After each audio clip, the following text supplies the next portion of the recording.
بسم اللہ الرحمن الرحیم۔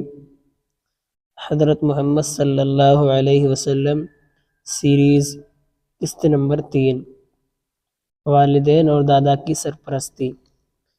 حضرت محمد صلی اللہ علیہ وسلم کی زندگی کا آغاز کئی آزمائشوں اور قربانیوں سے ہوا۔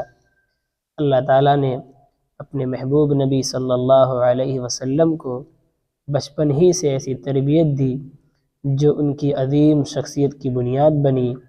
آپ صلی اللہ علیہ وسلم نے اپنے والدین اور دادا کی شفقت اور محبت کے ساتھ ساتھ ان کی جدائی کا درد بھی جھیلا، لیکن یہ سب کچھ آپ کی زندگی کے لیے ایک خاص مقصد کے تحت ہوا۔ والد حضرت عبداللہ کا انتقال۔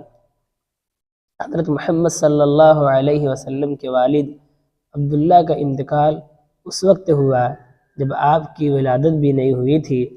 عبداللہ تجارت کے ایک سفر پر شام گئے اور واپسی پر یثرب مدینہ میں بیمار ہو گئے۔ وہیں ان کا انتقال ہوا اور انہیں یثرب میں دفن کر دیا گیا۔ یتیمی کے اس پہلو نے آپ صلی اللہ علیہ وسلم کی شخصیت میں صبر اور استقامت کی بنیاد ڈالی۔ والدہ حضرت آمنہ کی محبت۔ آپ صلی اللہ علیہ وسلم کی والدہ حضرت آمنہ نے بڑی محبت اور شفقت کے ساتھ آپ کی پرورش کی۔ وہ نہایت نیک اور پاکیزہ خاتون تھیں۔ حضرت آمنہ نے اپنے بیٹے کو اچھے اخلاق اور بلند اقدار کی تعلیم دی۔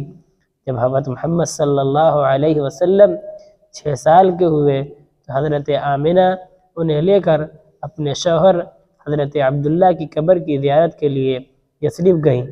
واپسی پر مقام ابوا میں حضرت آمنہ بیمار ہوئیں اور وہیں انتقال کر گئی۔ دادا عبد المطلب کی سرپرستی۔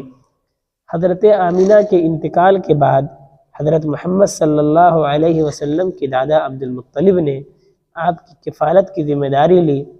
عبد المطلب قریش کے معزز سردار تھے اور انہوں نے اپنی پوری محبت اور شفقت کے ساتھ آپ صلی اللہ علیہ وسلم کی پرورش کی۔ عبد المطلب نے آپ کو مکہ کے سرداروں کے ساتھ بٹھایا اور چھوٹی عمر میں ہی آپ کی شخصیت میں ایک خاص مقام پیدا کیا۔ آپ صلی اللہ علیہ وسلم کے اخلاق اور کردار دادا عبد المطلب کی تربیت کے زیر سایہ مزید نکھر گئے۔ دادا کا انتقال۔ 8 سال کی عمر میں حضرت محمد صلی اللہ علیہ وسلم کے دادا عبد المطلب کا بھی انتقال ہو گیا۔ عبد المطلب کی وفات کے بعد آپ صلی اللہ علیہ وسلم کی کفالت کی ذمہ داری آپ کے چچا ابو طالب نے سنبھالی، جو آگے چل کر آپ کے لیے ایک عظیم سہارا بنے۔ سبق۔ حضرت محمد صلی اللہ علیہ وسلم کی یتیمی اور قربانیوں بھرے بچپن سے ہمیں یہ سیکھنے کو ملتا ہے کہ اللہ تعالیٰ نے اپنے نبی کو بچپن ہی سے زندگی کی سختیوں کے لیے تیار کیا۔